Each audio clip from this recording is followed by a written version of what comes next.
आज के रविवार कार्यक्रम में आप सभी भक्तों का हार्दिक स्वागत एवं सभी वैष्णव भक्तों के चरणों में मेरा वंदन।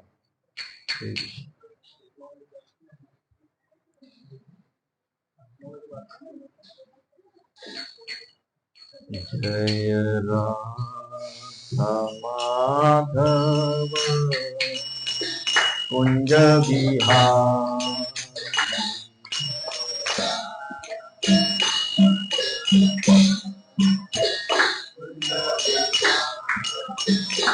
जय राधा माधव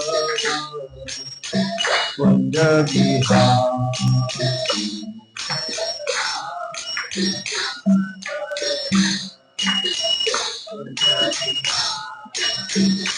जय गोपी जन वल्लभ गिरवरधारी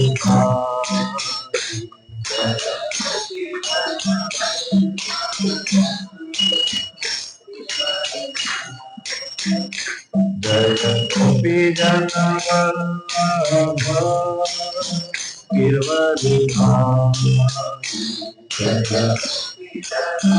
गाइए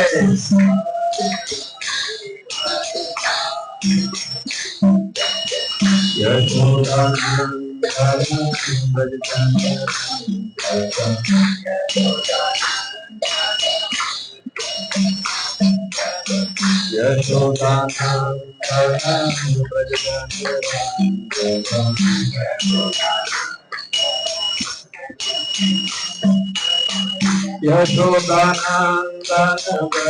जन रंजन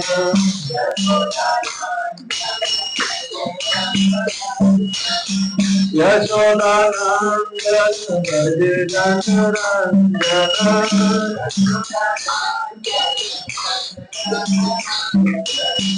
यमुना तीर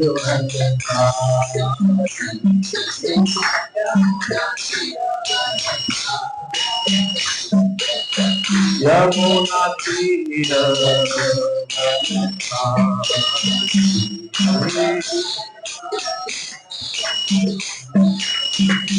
जय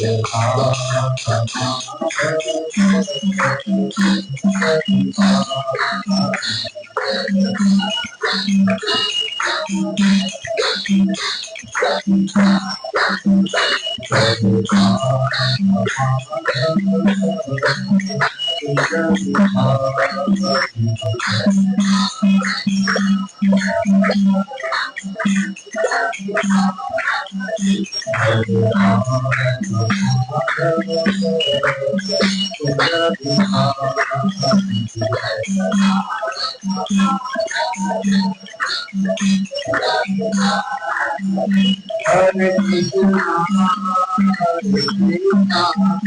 कृष्णा कृष्णा हरे राम राम राम हरे Ram Hare Hare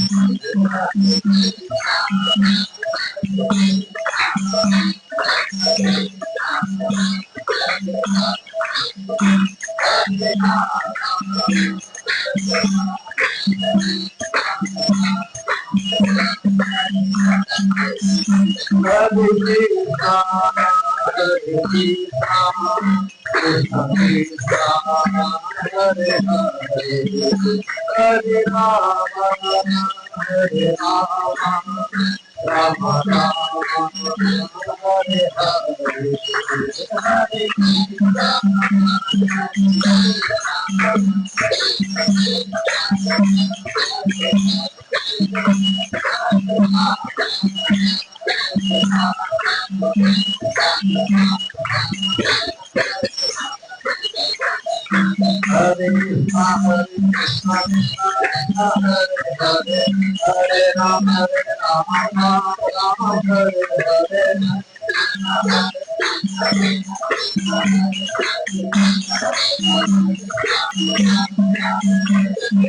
Hare Krishna Krishna Hare Hare Hare Ram Ram Hare Hare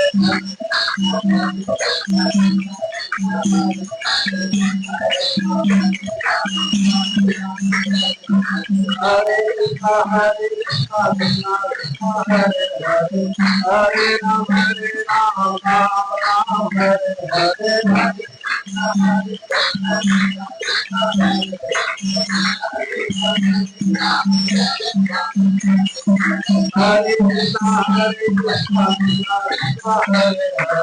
Hare Rama Rama Rama Hare Hare Hare Krishna Hare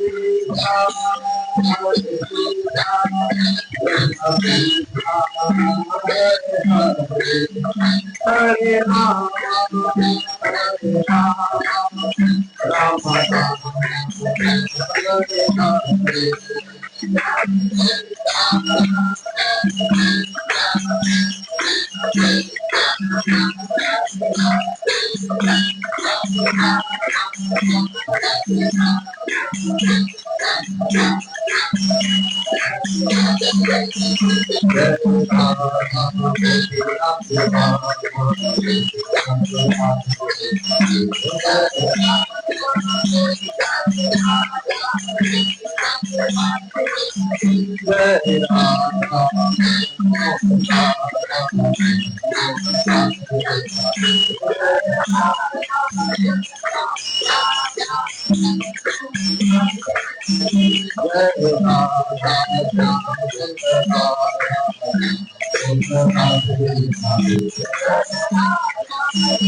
हरिनाम संकीर्तन की जय, जगतगुरु श्री प्रभुपाद की जय, अनंत कोटि संवेद भक्त जंत की जय।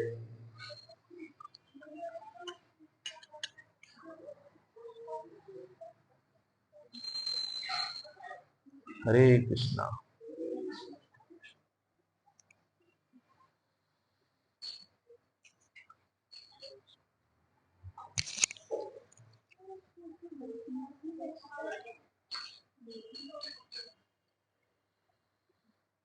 तो आज हम भगवत गीता पर चर्चा करेंगे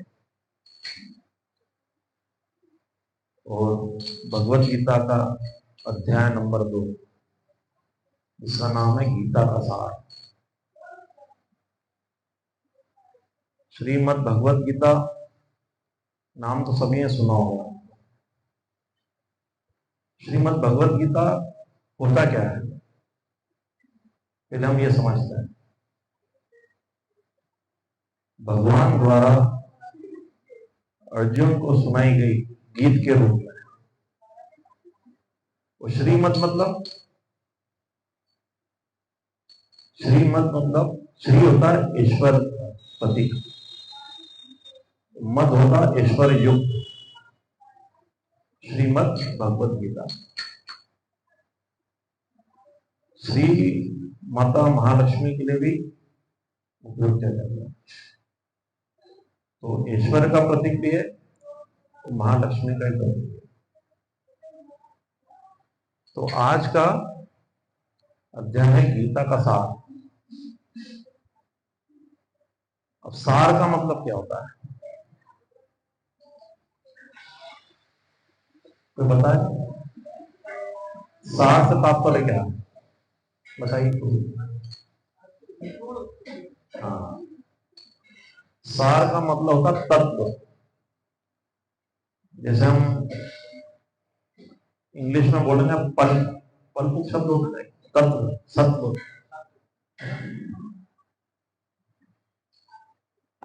तो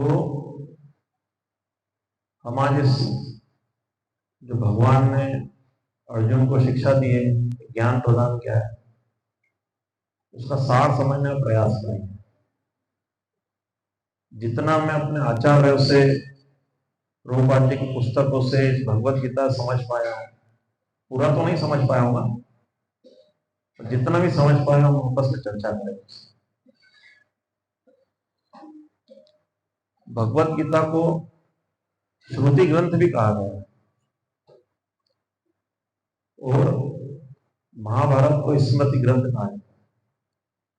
श्रुति ग्रंथ और स्मृति ग्रंथ, यूं भगवत गीता को स्मृति ग्रंथ भी कह सकते हैं। जो इतिहास में उल्लेखित है वो स्मृति ग्रंथ, और जो भगवान द्वारा कही गई है वो श्रुति ग्रंथ। तो हम आज उसी को श्रुति के रूप में स्वीकार करेंगे। वैसे अर्जुन बहुत ज्ञानी पुरुष थे, उनको सभी ज्ञानों की जरूरत नहीं थी, पर अर्जुन जो है ये जो ज्ञान प्राप्त करते हैं हम लोगों के लिए करते हैं, जिज्ञासा प्रकट करते हैं भगवान के साथ। भगवान अर्जुन का एक जगह उल्लेख ऐसा आता है कि वो नर और नारायण के स्वरूप है। नर और नारायण के विग्रह कहां पर है भारत में? प्रभु जी आपको नर और नारायण के विग्रह, जहां तक मैंने सुना है, बद्री का आश्रम, बद्रीनाथ जो बोलते हैं, वहां नर और नारायण स्थापित है। वही नर नारायण हमें शिक्षा देने के लिए यहां पर महाभारत के क्षेत्र में। एक्चुअल में महाभारत का मुख्य उद्देश्य क्या था? महाभारत जो हुई है इसके दो उद्देश्य थे। एक तो धर्म की स्थापना करने के लिए भगवान अवतरित होते हैं, और दूसरा गीता का ज्ञान देने के लिए भगवान ने एक निमित्त बनाया।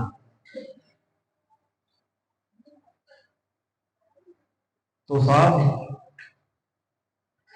मैं आप सभी लोगों से प्रार्थना करूंगा, मैं चाहूंगा कि इस मिट्टी को मैं प्रणाम करूं, इस धरती मां को प्रणाम करूं। क्यों?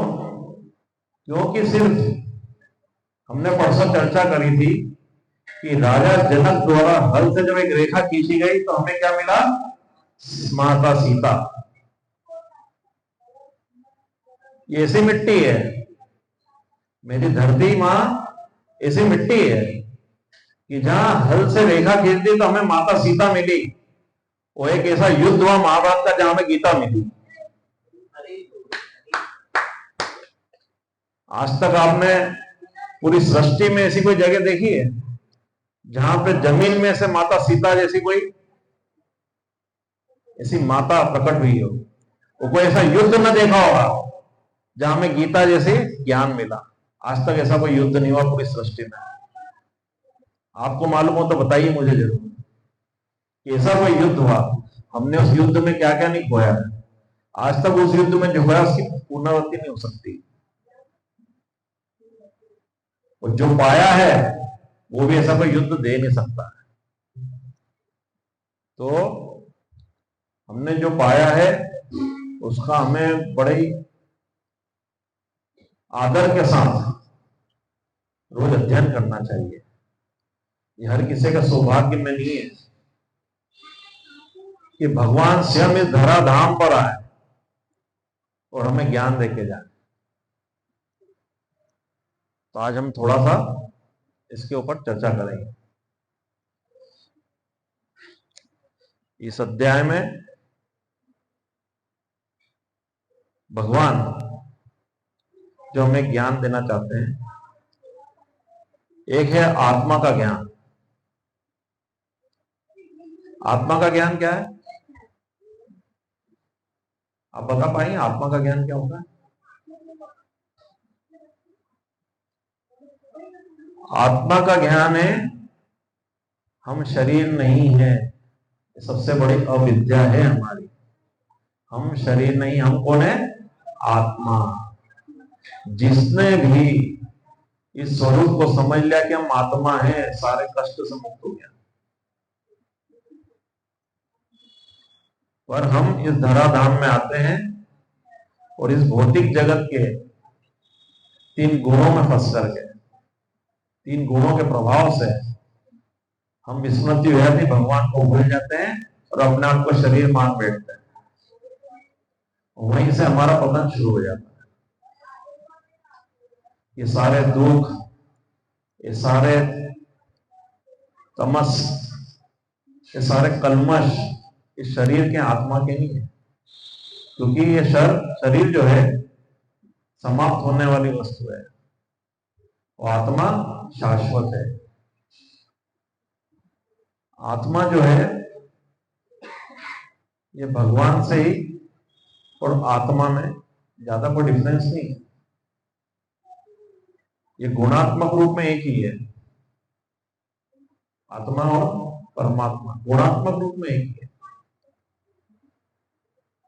पर हम भगवान नहीं हो सकते, हमें ये भी ध्यान रखना पड़ेगा। एक बार अभी 2 दिन पहले मेरी हमारे वरिष्ठ भक्त हैं जो आनंदमय प्रभु, उनसे ऐसी चर्चा चल रही थी तो उन्होंने बहुत अच्छा उदाहरण दिया था कि एक बार एक सन्यासी प्रभुपाद जी के पास जाते हैं। उनको थोड़ी सी गलत फहमी रहती कि जैसा आप कथा में कहते हैं आत्मा और परमात्मा एक ही है, तो परमात्मा ही भगवान और मैं भी भगवान। प्रभुपाद जी से कहते हैं कि इस कारण से तो मैं ही भगवान ही हुआ। तो प्रभुपाद जी कहते हैं कि हाँ ठीक है, आप भगवान समझ सकते हो अपना को, और मैं आपको इसका जवाब दूंगा। इत्तेफाक से क्या होता है, वो सर्दी का समय रहता है, ठंड का समय। शाम होते होते ठंड बढ़ती है, रात होते होते स्थिति खराब होती है। वो महात्मा की स्थिति खराब हो जाती है, ठिठुरने लगते हैं, शरीर कड़क होने लगता है। बोले प्रभुपाद जी ठंड बहुत है, मुझे कोई ऐसी व्यवस्था कर दो कि ठंड से बच जाऊं मैं। प्रभुपाद जी कंबल लाते हैं, गर्म कंबल। ठंड में हमें कंबल लगता है, गर्म कंबल लाते हैं।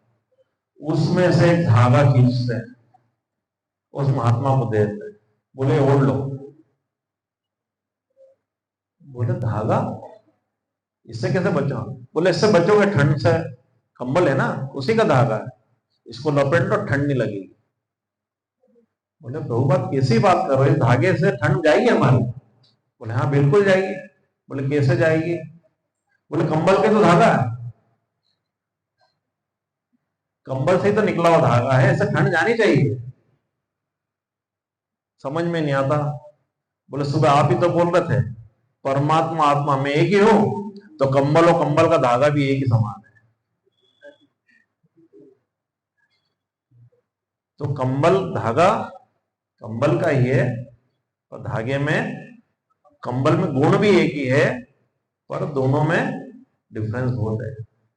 जैसे एक अग्नि होती है, ज्वाला बहुत भड़क रही है, उसमें से एक चिंगारी निकल जाए बाहर, वो भी ज्वाला के स्वरूप है, अग्नि के स्वरूप है। पर वो यदि उस ज्वाला से अलग होकर गिर गई तो उसका अस्तित्व धीरे धीरे खत्म हो जाएगा। उसका अस्तित्व कब तक है? जब तक उसमें ज्वाला में समाई हुई है। हमारी स्थिति भी ऐसी ही है। भगवान से द्वेष करके धराधाम में आ गए हैं, तो हमारा स्थान कहाँ है? भगवान के धाम, भगवान के चरणों में। ये हमें समझना होगा। और हमें इसलिए वापस भगवान के पास जाना है। भगवान के पास जाने का रास्ता ही भगवान ही बता रहे हैं भगवत गीता में। तो भगवत गीता कोई कथा या कहानी नहीं है, इसके सिद्धांत को समझना होगा। जब तक हम गीता सिद्धांत नहीं समझेंगे, भागवतम समझ में नहीं आएगी। रामचरितमानस हमें इस भौतिक युग में जीना सिखाती है। हमें कैसे आदान प्रदान करना है अपने भाइयों से, अपनी पत्नी से, अपने माता पिता से। वो भगवत गीता हमें भगवान के धाम जाने का रास्ता सिखाती है। भगवान के धाम वापस कैसे जाए पाए। तो इस अध्याय में 4 शिक्षा है। आत्मा का ज्ञान और आत्म साक्षात्कार का ज्ञान। आत्म साक्षात्कार ज्ञान मतलब हम भगवान से कैसे वापस मिलेंगे, इसका ज्ञान।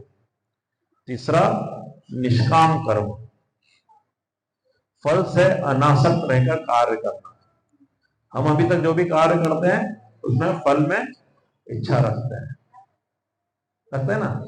नौकरी पे जाएंगे, तनख्वाह मिलेगी, है ना। दुकान पे जाएंगे, व्यापार करेंगे तो कुछ पैसा मिलेगा, ये फल की इच्छा रखते हैं।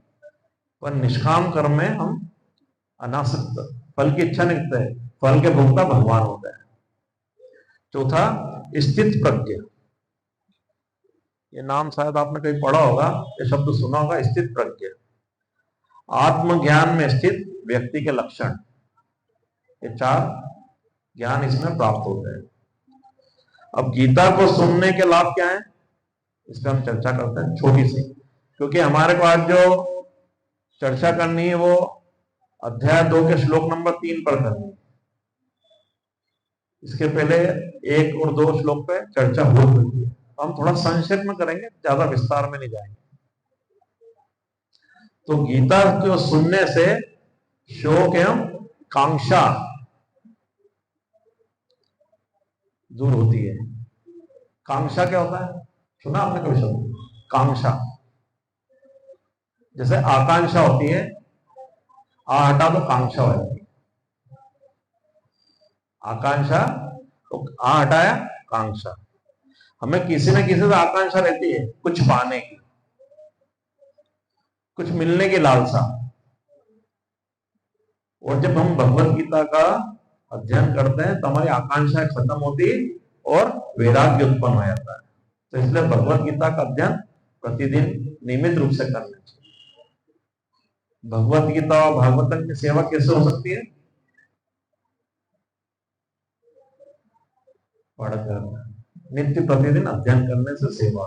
खाली घर में ले जाके लाल कपड़े में लपेट के अगरबत्ती लगाने से कभी नहीं होगी।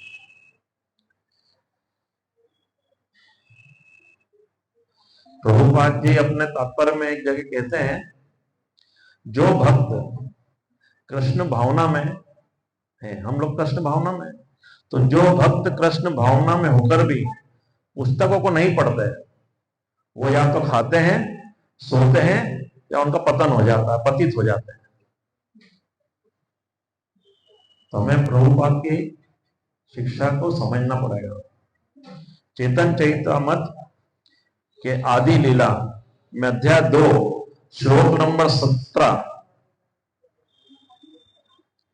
में यह हमें विचार मिलते हैं कि सभी जीवों को गीता के सिद्धांत का श्रवण अवश्य करना चाहिए, उनका जीवन में अनुसरण करना चाहिए।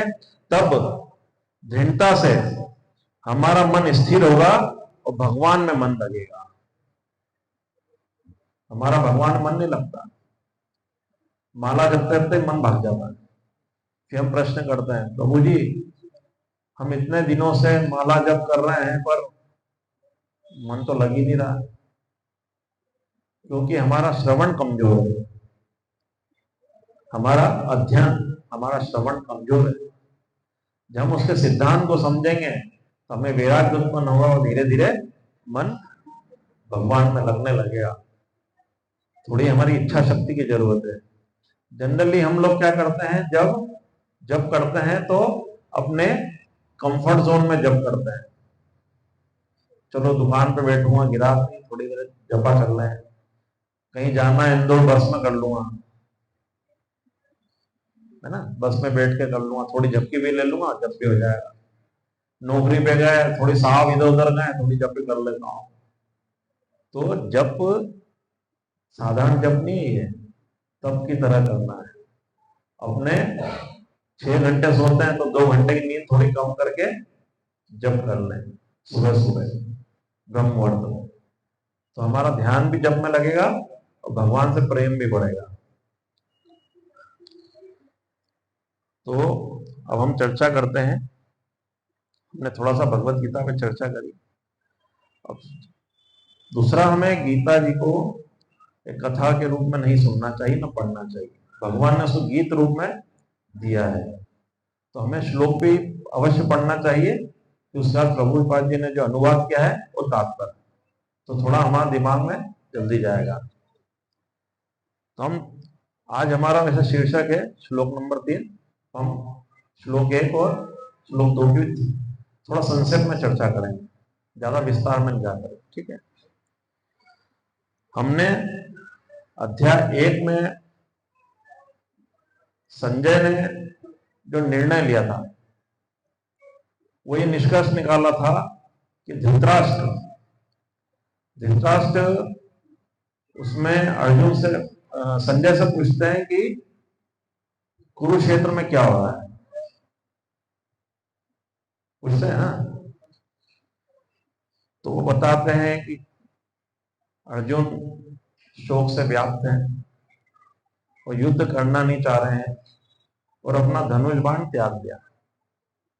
तो धृतराष्ट्र बहुत प्रसन्न होते हैं कि चलो अब युद्ध टला और अर्जुन शायद राज्य भी छोड़ देंगे, और क्योंकि वो युद्ध था धर्म क्षेत्र में हुआ था, तो हो सकता है अर्जुन सब कुछ त्याग करके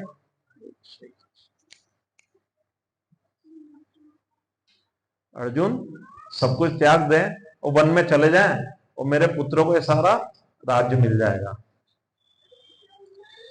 किंतु अब हम दूसरे अध्याय में देखते हैं, संजय उवाच।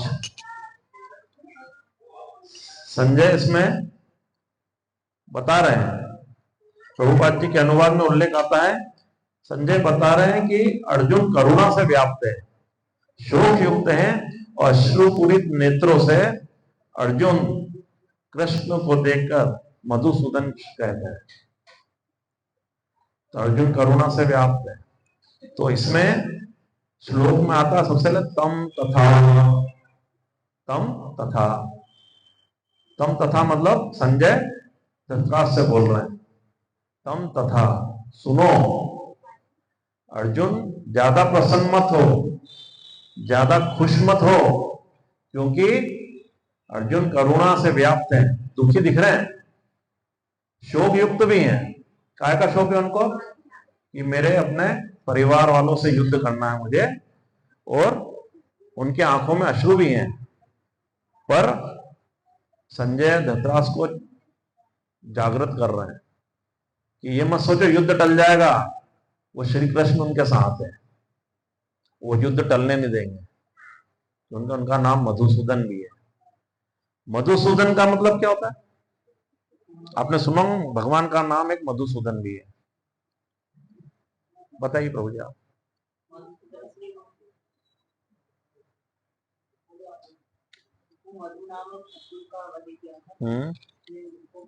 हाँ, भगवान ने मधु नाम का असुर था, उसका वध किया था। सुदन मतलब ताड़ दिया, उसको वध किया था।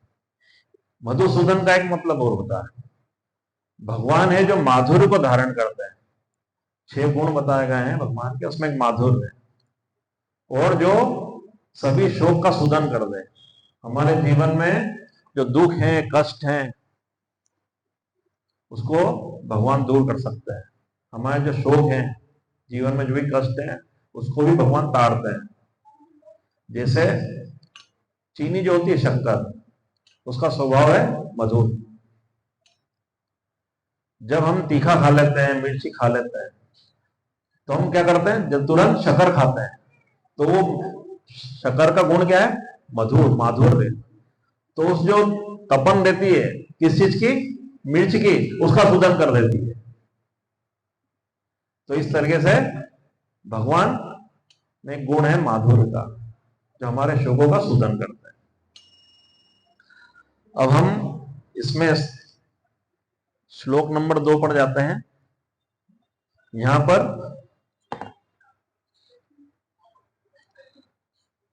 श्लोक में भगवान अब अर्जुन को अपना ज्ञान देना शुरू करेंगे। तो इसमें आता है भगवान उवाच, है ना। उवाच मतलब भगवान अपना बोलना शुरू करेंगे। अब यहां भी कई नास्तिक लोग संशय करते हैं। संशय मतलब शक करते हैं कि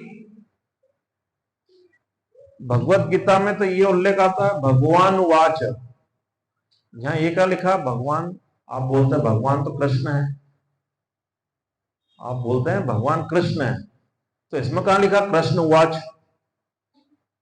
भगवान उवाच? तो इसमें कृष्ण उवाच तो लिखा ही नहीं है। हम कैसे मान लें कि कृष्ण ही भगवान है? दूसरा, ठीक है साहब, अब हम इसमें लिखते हैं कृष्ण उवाच। अब नास्तिकों को भरोसा देना है, क्या लिखना पड़ेगा, कृष्ण उवाच। अब जिसको विश्वास नहीं करना, तर्क वितर्क ही करना, अब वो क्या बोल रहे हैं, इसमें कृष्ण उवाच लिखा है तो भगवान का लिखा है, भगवान, आप कह रहे हो भगवान तो है, तो कृष्ण उवाच है, तो कृष्ण बोल रहे हैं, तो कृष्ण तो हो सकता है कृष्ण के अदन से भोलेनाथ बोल रहे हो। तो तर्क वितर्क करते हैं लोगों से। तो हमारे शास्त्र जो है ये तर्क वितर्क का विषय नहीं है। ये हमारे गुरु ने, हमारे पूर्ववर्ती जो गुरु हैं, ऋषि मुनि हुए हैं, उन्होंने इसके ऊपर बहुत रिसर्च किया है। क्योंकि हमारे जो शास्त्र है ये सिर्फ किताबें नहीं है, ये विज्ञान है। सनातन धर्म एक विज्ञान है, उसको उसी रूप में स्वीकार करना चाहिए। जैसे हमने परसों बताया था कि जैसे माता बताती है कि तुम्हारे पिता हैं, और हम उसमें कोई संशय न करते, स्वीकार करते हैं, इसी तरह से हमें शास्त्रों को स्वीकार करना चाहिए। अब इसमें श्लोक है कुतस्तवा कश्मलमिदं विस्मे समुपस्थितम् अनार्जुष्टम स्वर्गम कीर्तिकर अर्जुन। तो इसमें भगवान ने कहा, हे अर्जुन, तुम्हारे मन में कलमश आया कैसे? अर्जुन बोलते हैं तुम्हारे मन में ये कलमश आया कैसे? यह उस मनुष्य के लिए तनिक भी अनुकूल नहीं है जो जीवन के मूल्यों को जानता है। इससे उच्च लोक की नहीं अपितु अपयश की प्राप्ति होती है। अब ये विचार करने वाली बात है कि भगवान सामने खड़े हैं, अर्जुन वहीं उपस्थित है, उनमें कलमश आ गया भगवान के सामने होते हुए, ये कैसे आ सकता है? ये भगवान ही प्रदान करवाए, क्योंकि अर्जुन में कलमश नहीं आएंगे तो भगवान गीता ज्ञान किसको देंगे? समझने वाली बात है। तो भगवान अर्जुन को ऐसे फंसा रहे हैं इन कलमशों में, और फिर उसके बाद गीता ज्ञान देंगे। इसमें एक शब्द आया है अनार्य दुष्टम। अनार्य मतलब जो लोग जीवन के मूल्य को नहीं समझते। अब अनार्य का दूसरा शब्द है आर्य। तो आर्य का पहले समझते हैं हम। पहला, जो वैदिक संस्कृति का पालन करते हैं उन्हें आर्य कहा गया। जो वैदिक संस्कृति का पालन करते हैं। कभी कभी हम भी चुक जाते हैं, ठीक है ना, हम भी अपनी संस्कृति का पालन करने में चुक कर देते हैं। दूसरा, जो भौतिक जीवन से मुक्त होना चाहते हैं, भौतिक जीवन से मुक्त होना चाहते हैं। तीसरा, तप करने एवं धर्म का पालन करने के लिए कष्ट सहते हैं। ये आर्य के गुण हैं। और अनार्य किसको कहा गया है? जीवन के मूल्य को ना समझना, जिसके कारण ना मोक्ष मिलता है, ना स्वर्ग मिलता है और ना यश मिलता है। जनरली हम प्रयास किसके लिए करते हैं? यश के लिए, कि हम कुछ करेंगे, हमारा नाम होगा, हमें यश मिलेगा। तो इसमें सबसे ज्यादा महत्वपूर्ण है जो हम खो रहे हैं, अपने संस्कृति को भूल करके। सबसे महत्वपूर्ण है मोक्ष। इन तीन चीजों में सबसे महत्वपूर्ण है मोक्ष। उससे निम्न है स्वर्ग को पाना, उससे नीचे है यश को मिलना। वो जो शुद्ध भक्त होते हैं वो मोक्ष की भी कामना नहीं करते हैं, न वो वैकुंठ जाना चाहते हैं, न गोलोक वृंदावन जाना चाहते हैं। वो क्या चाहते हैं कि भगवान आप जिस परिस्थिति में रखना चाहो, आप मुझे धराधाम में रखो, आप मुझे नरक में रखो, पर मैं एक ही विनती करूंगा कि हमेशा आपके नाम का स्मरण करते रहो, हमेशा आपके नाम का स्मरण करते रहो। शुद्ध भक्त ये चाहते हैं। उनको स्वर्ग भी नहीं चाहिए, उन्हें नाम, नेम, फेम जो बोलते हैं वो भी नहीं चाहिए। वो क्या चाहते हैं कि सिर्फ आपके नाम का सदैव निरंतर स्मरण कर सको। वो कौन सा नाम है? हरे कृष्णा कृष्णा कृष्णा हरे हरे, हरे राम राम राम हरे हरे। अब हम आगे बढ़ते हैं। तो इसी 2 नंबर के श्लोक में भगवान शब्द की व्याख्या है। ये भगवान शब्द कहां से है? ये संस्कृत का एक शब्द है। भगवान, भग का मतलब होता है 6 ऐश्वर्य जिसमें होते हैं उसको भगवान कहा गया। जैसे धनवान, शक्तिमान, ऐश्वर्यवान, सौंदर्यवान, ज्ञानवान और त्यागवान। पर आप इसमें एक शब्द सब में जोड़ते जाना, जिसमें समस्त ऐश्वर्य है, जिसमें समस्त धन है, समस्त शक्ति, समस्त सौंदर्य, समस्त ज्ञान और समस्त त्याग इस संसार में है किसी के पास? बड़े बड़े धनपति लोग हैं, धन भी है, ऐश्वर्य भी है, किसी के पास त्याग नहीं है, किसी का सौंदर्य नहीं है, सब वंचित है। और सब कुछ भी है तो भी सब कुछ उसका नहीं है, समस्त नहीं है। क्या सारा ब्रह्मांड उसका है? नहीं है। तो सारा ब्रह्मांड, सारी प्रकृति भगवान की है। तो पाराशर मुनि, नाम सुना पाराशर मुनि का? कौन है पाराशर मुनि? बताएंगे पाराशर मुनि कौन है? तो मुझे आप थोड़ा, हाँ, महर्षि व्यास के पिताश्री। ये व्यासपीठ उन्हीं के नाम से। इसकी बहुत मर्यादा का पालन करना होता है। तो पाराशर मुनि महर्षि व्यास के पिता हैं। और व्यासदेव को व्यास क्यों कहा जाता है? अच्छा, उनका नाम क्या है व्यास मुनि का?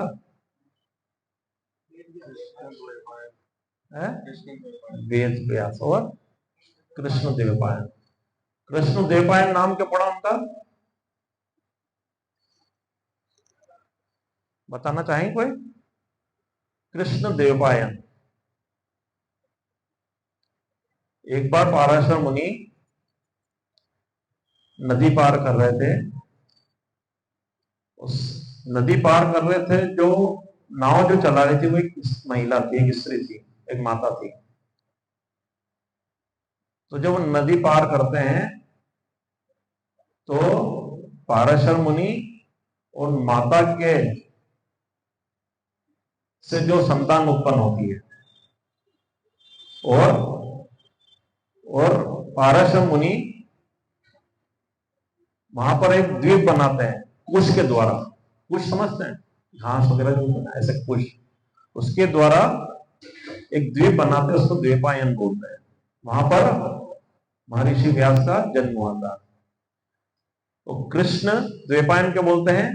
क्योंकि उनका रंग रूप जो था भगवान कृष्ण से मिलता जुलता है, इसलिए उन्हें शब्दावतार भी कहते हैं भगवान का। और उनका नाम व्यास क्यों पड़ा? व्यास का मतलब क्या होता है? खंड करना, खंड खंड करना। किसी चीज को हम खंड खंड करते हैं तो उसको बोलता है व्यास। उन्हें वेद व्यास क्यों बोलते हैं? क्योंकि उन्होंने वेदों को खंड में बांटा था, 4 खंड में बांट दिया, इसलिए उनको व्यास बोलते हैं, वेद व्यास। तो पराशर मुनि एक श्लोक के द्वारा बताते हैं कि भगवान किसको कहते हैं। ईश्वरस्य समृद्धस्य वीर्यस्य यशस्य श्रियः ज्ञान वैराग्यस्य चापि शष्णाम मग इतिंगना। अर्थात ये 6 गुण भगवान में कभी समाप्त नहीं होते। हमें भगवान का आश्रय लेना चाहिए, किंतु किसी अन्य से आश्रय मिलने पर उन पर भी कृतज्ञ होना चाहिए, क्योंकि वो निमित्त स्वरूप है। हमें किसका आश्रय लेना? हमेशा भगवान का। माता पिता का भी आश्रय लेते हैं हम, मित्रों का भी लेते हैं, सगे संबंधियों का भी आश्रय लेते हैं। पर हो सकता है हम किसी मित्र का आश्रय लें और एक दिन वो भी कहते भाई साहब इससे ज्यादा दिन मैं आपकी सेवा नहीं कर पाऊंगा, ठीक है ना। तो ऐसे पर हमें उन्हें उनका अनादर नहीं करना है, क्योंकि वो भी भगवान के निमित्त हमें आश्रय देने आते हैं। और हमें प्रयास करना चाहिए कि हमेशा भगवान के आश्रय में रहे। और ब्रह्म संहिता में ब्रह्मा जी का ही निर्णय है कि श्री कृष्ण ही भगवान है।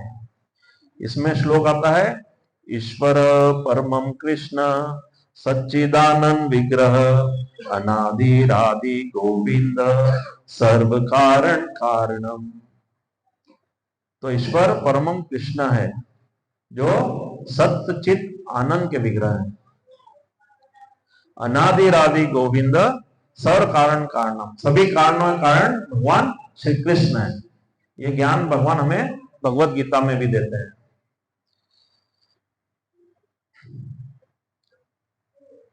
तो हमें शास्त्रों में प्रमाण मिलते हैं कि श्री कृष्ण ही भगवान है। ठीक है, यहां तक समझ में आया? कोई क्वेश्चन किसी का इसमें संशय हो तो क्या आगे बढ़े प्रभु जी? अब इसमें मुक्त पुरुष के लक्षण भी बताया श्लोक में, जिसमें यह विवेक है कि आत्मा के लक्षण क्या है। मुक्त पुरुष कौन है? जिसको आत्मा का ज्ञान हो जाए और जिसको आत्मा के लक्षण समझ में आते हैं, जिसमें विवेक है। जैसे हमें विवेक थोड़ा कम होता है, हम क्या समझते हैं कि हम शरीर है ना। इस श्लोक में 3 शब्दों का और उल्लेख आया है, ब्रह्मा, परमात्मा एवं भगवान। ब्रह्म, ब्रह्मा नहीं, ब्रह्म, ब्रह्म भी नहीं, ब्रह्म, परमात्मा और भगवान में सैद्धांतिक अंतर क्या है? आपको ये बताएंगे? सब एक जैसा लगता है, सभी एक समान दिखते हैं, ब्रह्म, परमात्मा और भगवान। ब्रह्म होता है ब्रह्म, भगवान से निकलने वाला तेज या ब्रह्म ज्योति। ब्रह्म भगवान से जो निकलता तेज या ब्रह्म ज्योति को ब्रह्म बोलता है। परमात्मा, इसका एक शब्द आता है उल्लेख, उपद्रष्टा अनुमंता। उपद्रष्टा अनुमंता, इसका मतलब है भगवान देख रहे हैं। परमात्मा कहां है? हमारे अंदर है। आत्मा, लोग बोलते हैं आत्मा सो परमात्मा, पर परमात्मा और भगवान, परमात्मा और भगवान में भी थोड़ा अंतर है। परमात्मा मतलब भगवान देख रहे हैं कि आत्मा क्या चाहती है और उसे पूर्ण कर रहे हैं। भगवान देख रहे हैं कि आत्मा क्या चाहती है और वो पूर्ण करते हैं। दूसरा, परमात्मा के रूप में भगवान कोई लीला नहीं करते, कभी वंशी नहीं बजाती, परमात्मा कोई लीला नहीं करती। तीसरा, भगवान के 64 गुण परमात्मा में नहीं होते हैं। ये अंतर समझना पड़ेगा हमें। पर परमात्मा जो है भगवान का एक विस्तार रूप है, भगवान से अलग भी नहीं है। तो ये परमात्मा का स्वरूप है। अब हम समझते हैं कि भगवान और परमात्मा में क्या मूल अंतर है। पहले हमने समझा ब्रह्म और परमात्मा में अंतर समझ लिया, अब परमात्मा और भगवान में अंतर समझते हैं। कृष्ण के रूप में जब प्रेम प्राप्त होता है, जो हृदय में प्रकट होते हैं और जो अपने अचिंत गुणों को प्रकट करते हैं, वो भगवान होते हैं, जो अपने सारे गुण प्रकट करते हैं।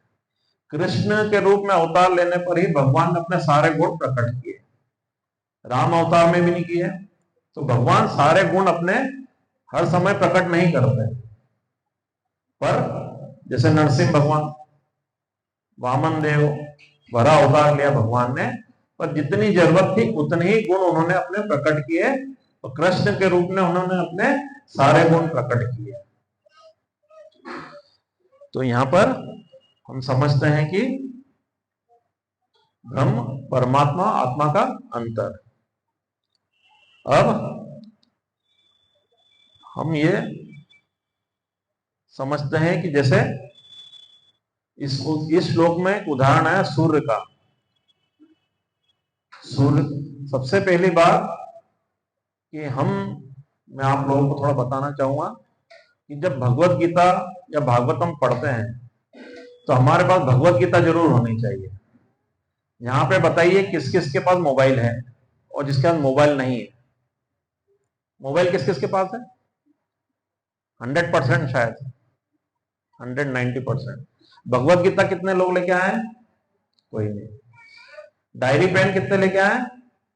हमारे प्रभु जी। ये शुद्ध भक्त के लक्षण है।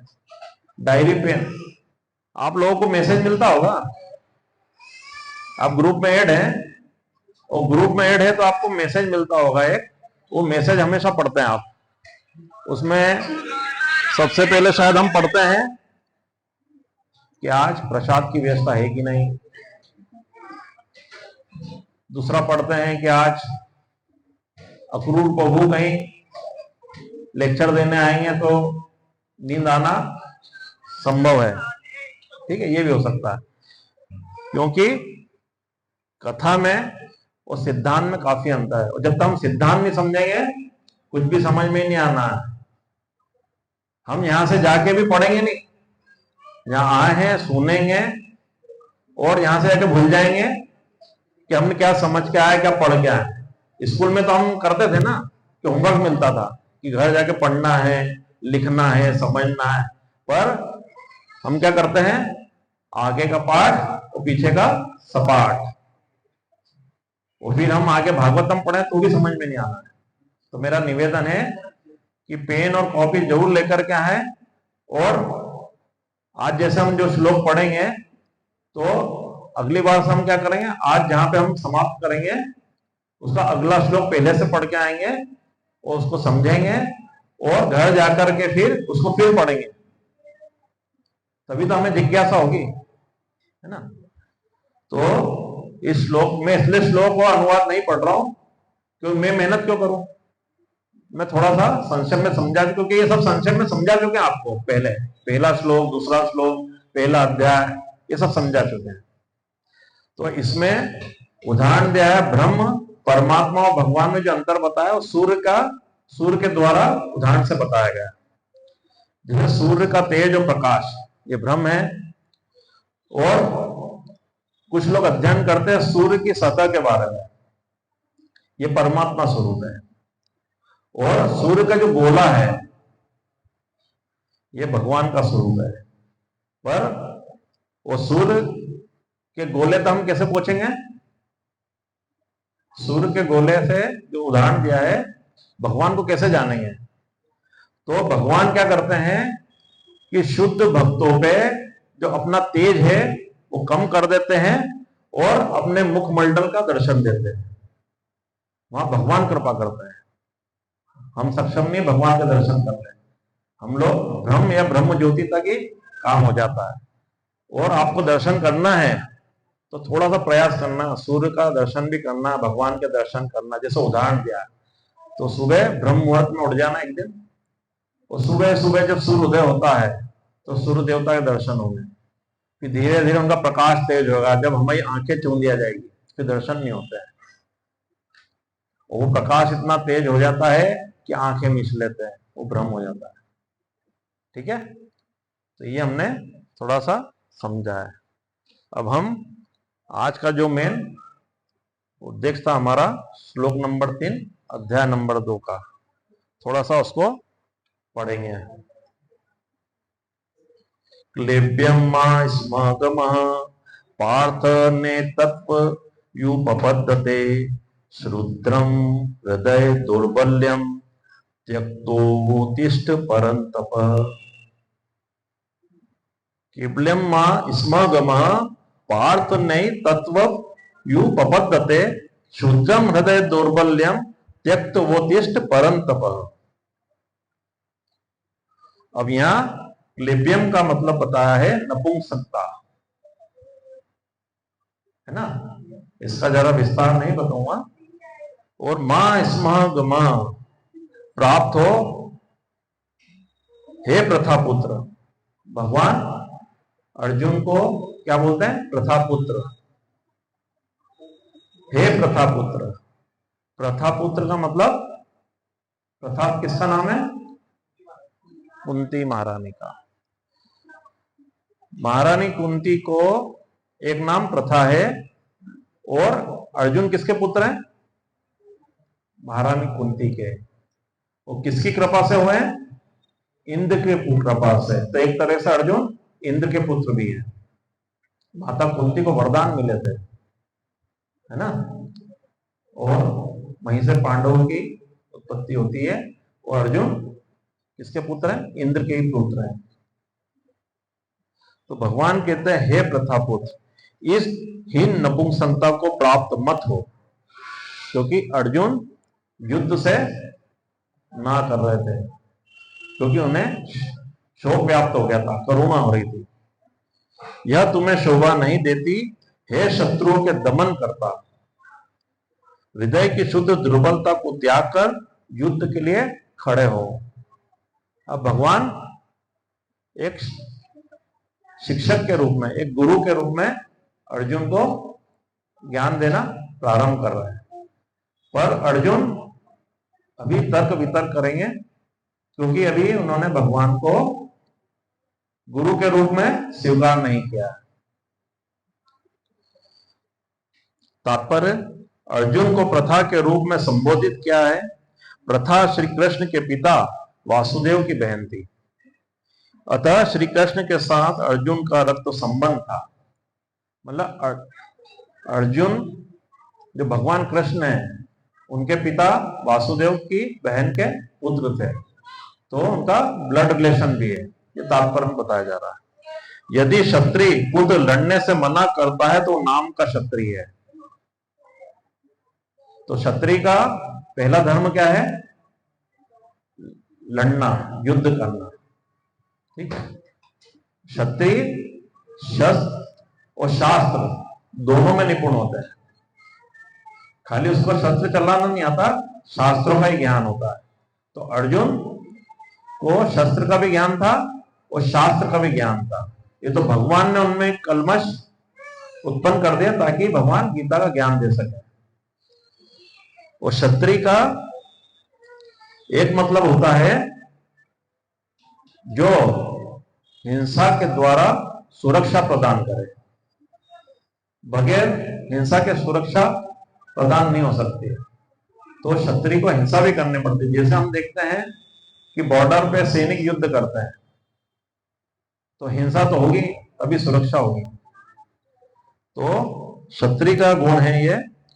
और इसी प्रकार बताया, यदि ब्राह्मण पुत्र अपवित्र कार्य करता है तो नाम का ब्राह्मण है। तो भगवान अर्जुन को समझाते हैं कि तुम्हें युद्ध करना है, तुम इस युद्ध से विमुख नहीं हो सकते। क्यों नहीं हो सकते? क्योंकि तुम मेरे भी रिश्ते में हो। कल से लोग बोलेंगे तुम युद्ध नहीं करोगे तो कि ये कृष्ण का भाई है जो युद्ध से मुंह मोड़ दिया।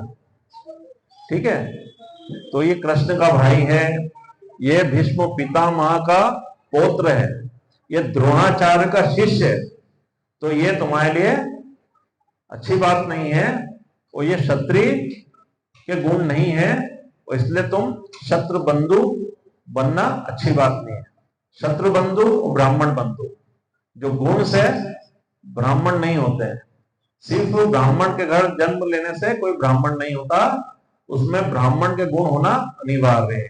ऐसे क्षत्रिय का गुण है, यदि किसी ने उसको चैलेंज किया है तो उसको युद्ध करना ही है, वहां ना करने का कोई प्रश्न ही नहीं उठता है। ऐसे क्षत्रिय तथा ब्राह्मण अपने पिता के अयोग्य पुत्र होते हैं।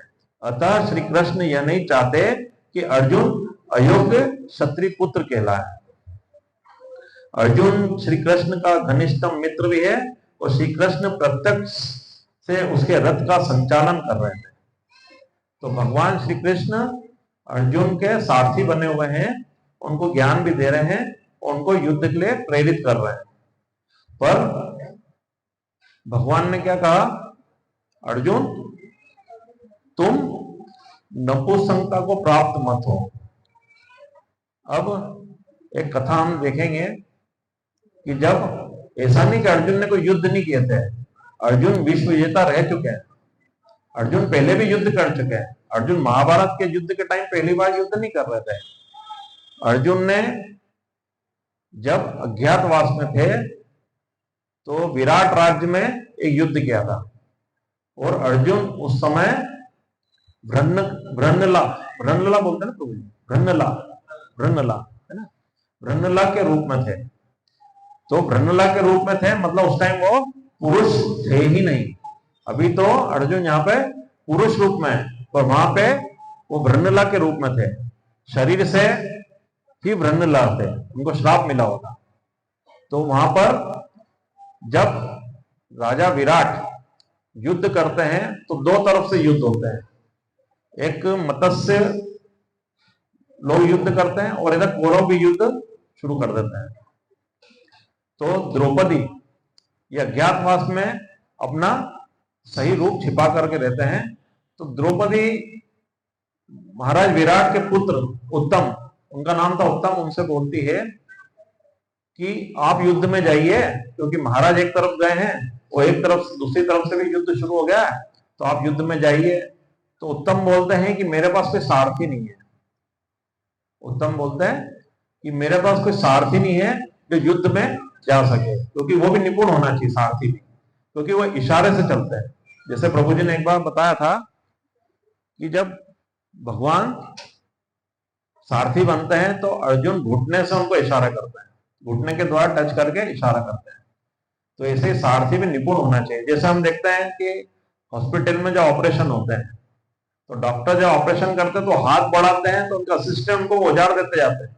वो मुंह से नहीं बोलते कि उनको कौन सा औजार लग गया, वो देते जाते हैं और डॉक्टर साहब अपना ऑपरेशन कंप्लीट करता है। तो माता द्रौपदी, जिनका नाम था उस समय सैरंगी नाम था, तो बोलती है कि ये जो भ्रन्नला है इनको लेकर के जाओ। तो वो बोलते हैं कि भ्रन्नला ये कैसे सारथी बन सकती है?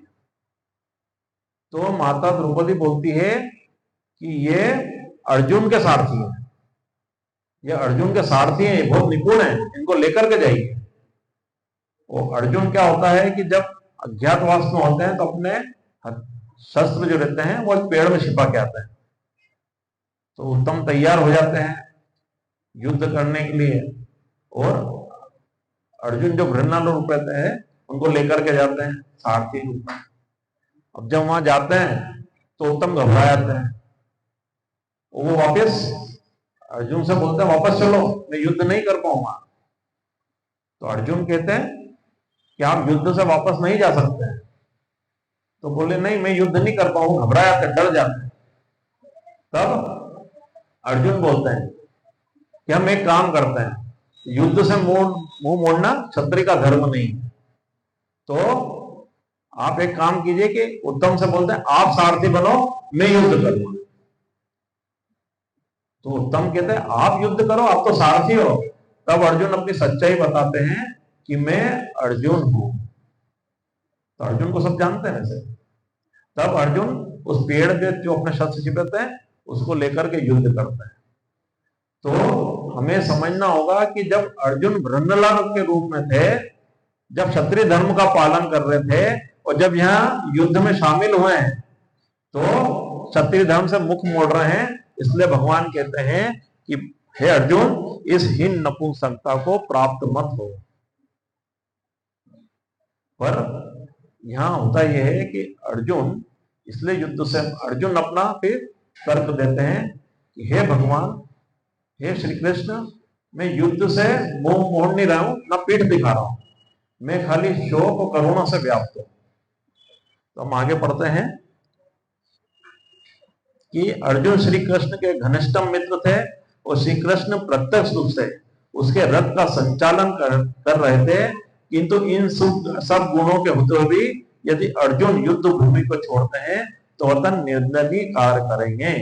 अतः श्री कृष्ण ने कहा कि ऐसी प्रवृत्ति अर्जुन के व्यक्तित्व को शोभा नहीं देती। अर्जुन यह तर्क कर सकते हैं कि परम पूज्य भीष्म तथा स्वजनों के प्रति उदार दृष्टिकोण के कारण युद्ध भूमि छोड़ रहा हूं। तो अर्जुन किस पर दया कर रहे हैं और किस पर उदारता दिखा रहे हैं? तो यहां पर हम समझेंगे कि वहां भगवान क्या करते हैं, जब युद्ध शुरू होता है तो अर्जुन को युद्ध में बीच में लेकर के जाते हैं और भीष्म पिता के सामने और द्रोणाचार्य के सामने अपना रथ रोक देते हैं। और वहां पर रोक करके जब अर्जुन सामने देखते हैं कि मेरे पितामह से मुझे युद्ध करना है, तो उनमें मोह उत्पन्न हो जाता है और भीष्म पितामह के प्रति उदारता, अपने गुरु द्रोण के प्रति उदारता उत्पन्न हो जाती है। और जब देखते हैं कि सारे सगे संबंधी मेरे भाई हैं, मेरे रिश्ते में है, मेरा कोई जीजा है, कोई फूफा है, कोई क्या है, वो इन सबको मैं युद्ध में मारूंगा तो इससे कुल का नाश हो जाएगा। तो भगवान जानबूझ करके वहां ले जाते हैं, क्योंकि पहले तो अर्जुन बड़ी बड़ी प्रतिज्ञा करते हैं, पहले ही प्रतिज्ञा कर चुके हैं कि मैं दुर्योधन को ऐसे मारूंगा, मैं इसका वध करूंगा, युद्ध करना ही है। भगवान संधि वार्ता लेके जाते हैं, वो भी नहीं होती, पूरे रेडी हो गए, युद्ध में जाने के लिए तैयार है, रथ पे आसीन हो गए, भगवान को सारथी बना लिया, युद्ध स्थल में खड़े भी हो गए और वहां जाके भागने की तैयारी कि अब युद्ध नहीं करना। तो ये भगवान जानबूझकर मोह में उत्पन्न करते हैं वहां ले जा करके, ताकि भगवान गीता ज्ञान दे और जिससे हमारा भी लाभ हो। ठीक है, तो भगवान कहते हैं यहाँ पे कि अर्जुन यह तर्क कर सकते हैं कि वह परम पूज्य भीष्म तथा स्वजनों के प्रति उदार दृष्टिकोण के कारण युद्ध भूमि छोड़ रहे हैं, किंतु श्री कृष्ण ऐसी उदारता को केवल हृदय दौर्बल्य मानते हैं।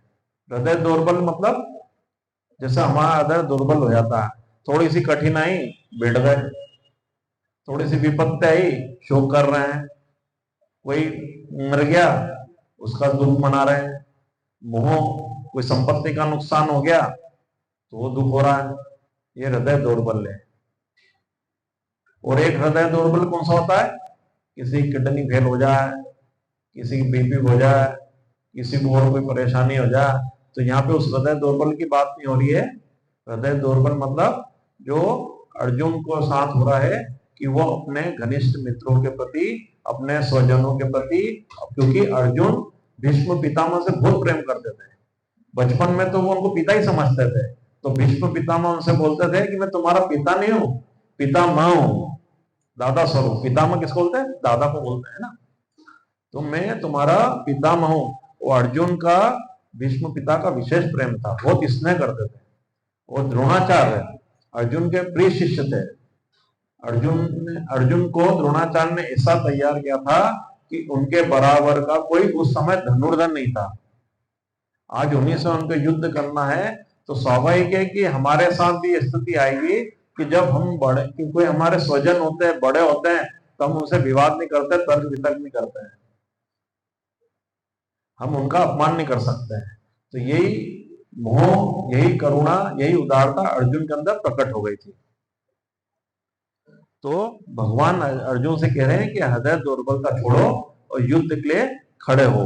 परंतप, ये परंतप शब्द हुआ कि तुम शत्रुओं का दमन करने वाले हो। भगवान को याद दिला रहे हैं कि तुम पहले भी युद्ध कर चुके हो, कई शत्रुओं का तुमने दमन किया है, संहार किया है। तो यहाँ पे दुर्बलता दिखाना अपने कुल का लिए शर्मिंदा की बात होगी, और इससे तुम न तो स्वर्ग में ख्याति प्राप्त करोगे, न इस लोक में ख्याति प्राप्त करोगे, और न तुम मेरे धाम होगे तो वहां भी तुम्हें कोई यश न मिलने का। क्योंकि क्षत्रिय का धर्म जो होता है युद्ध करना, और हमें जैसे हम गृहस्थ हैं तो हमारा भी एक धर्म है गृहस्थ धर्म का पालन करना। ब्राह्मण है उसका भी धर्म है, क्षत्रिय उसका भी धर्म है, शूद्र है उसका ही धर्म है। तो हम जिस स्थिति में हैं, हम ब्राह्मण हैं, हम क्षत्रिय हैं, हम शूद्र हैं। आज हम देखते हैं कि अधिकतम जब हम देखेंगे तो सभी शूद्र हैं, हम सभी शूद्र हैं, शूद्र के रूप में ही हैं, क्योंकि हमारी प्रकृति है सेवा करना। पर प्रभुपाद जी ने ऐसी व्यवस्था जमाई है कि हम शास्त्रों का अध्ययन करके और भगवान की सेवा करके, शुद्ध भक्ति करके ब्राह्मण के स्तर तक जा सकते हैं। ठीक है। और क्षत्रिय का जो धर्म था और वैश्य का जो धर्म था, ये अलग अलग उल्लेख है शास्त्रों में। हम इसमें कभी बाद में सारांश में बात कर सकते हैं। ठीक है। अतः अर्जुन जैसे व्यक्ति को श्री कृष्ण के प्रत्यक्ष निर्देशन में ऐसी उदारता या तथाकथित अहिंसा का परित्याग कर देना चाहिए। तो भगवान कह रहे हैं कि अर्जुन ये सब मोह छोड़ करके, शोक छोड़ करके युद्ध के लिए तैयार हो, खड़े हो। तो हम यहाँ पर सारा जो इसका सारांश था उसको समझ रहे हैं, और हम एक चीज और देखेंगे कि आज हमारे हृदय कितने कठोर हो गए। हमें आपस में एक दूसरे से प्रेम, एक दूसरे के प्रति त्याग, एक दूसरे से स्नेह ये कम होते जा रहा है। आज हम एक दूसरे का लाभ उठाने की स्थिति में रहते हैं। ये भी हृदय की दुर्बलता ही है। आज हम देखेंगे, मैं एक आपको थोड़ा सा स्टोरी के रूप में सुनाता हूं कि हमारी स्थिति कैसी हो गई है। हम कलयुग में यंत्रवत हो गए, कल पूजे की तरह हो गए। तो दो रोबोट आपस में बात कर रहे थे। आपने आपस में बात करते रोबोट को सुना है कभी? अभी तो शायद देखने में भी नहीं आया होगा, मैंने सुना उनकी बातें। तो दो रोबोट आपस में बात करते हैं कि इन्होंने हमें क्यों बना दिया, इन्होंने हमें क्यों बनाया है, ये भी तो हमारे जैसे ही है। एक रोबोट दूसरे रोबोट से कहता है कि मनुष्य ने हमें क्यों बना दिया, ये भी तो हमारे जैसे हैं, यंत्र की तरह। तो दूसरा रोबोट बोलता, नहीं नहीं ऐसी बात नहीं करना चाहिए हमें, ये हमारे स्वामी हैं। कौन बोल रहा है? दूसरा रोबोट बोल रहा है ये हमारे स्वामी हैं। बोले हमारे स्वामी क्यों हैं? बोले इन्होंने हमें बनाया है। तो बोले फिर हम क्या इनके दास हैं? बोले हाँ बिल्कुल दास हैं, हम इनकी सेवा करेंगे। और इन्होंने हमारे अंदर बुद्धि डाली है, पर हम बुद्धि का उपयोग तब करेंगे जब ये हमें आदेश करेंगे, तो हम इनके दास हैं। तो बोले इनको जिसने बनाया ये भी उनके दास है। तो बोले नहीं नहीं नहीं, ये आजकल के मनुष्य है, ये अपने स्वामी के दास बनना ही नहीं चाहते। तो बोले फिर? बोले ये अपने मन के दास है। ये अपने मन के दास है।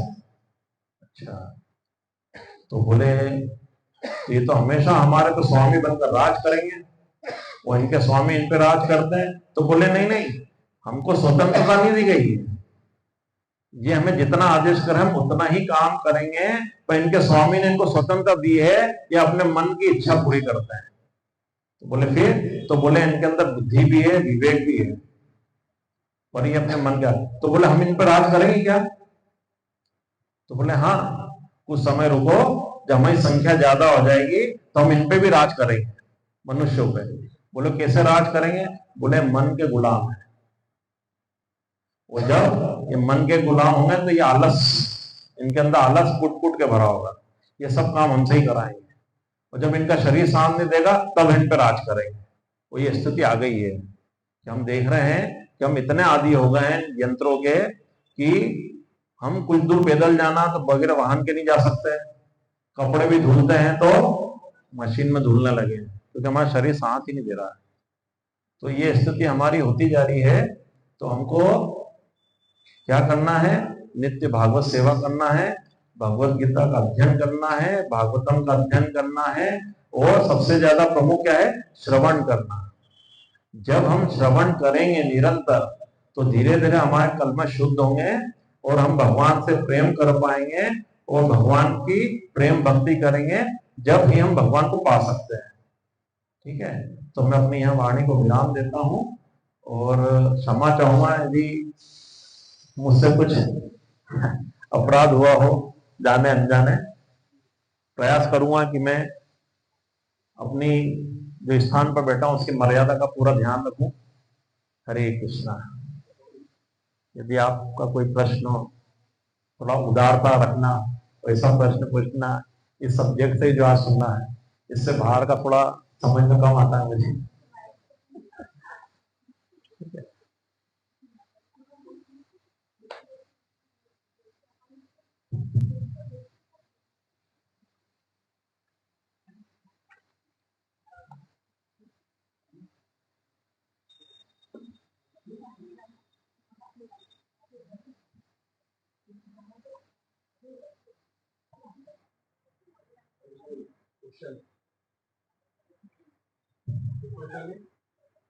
जैसे बोला जाता है कि दो ही अवस्था होती है,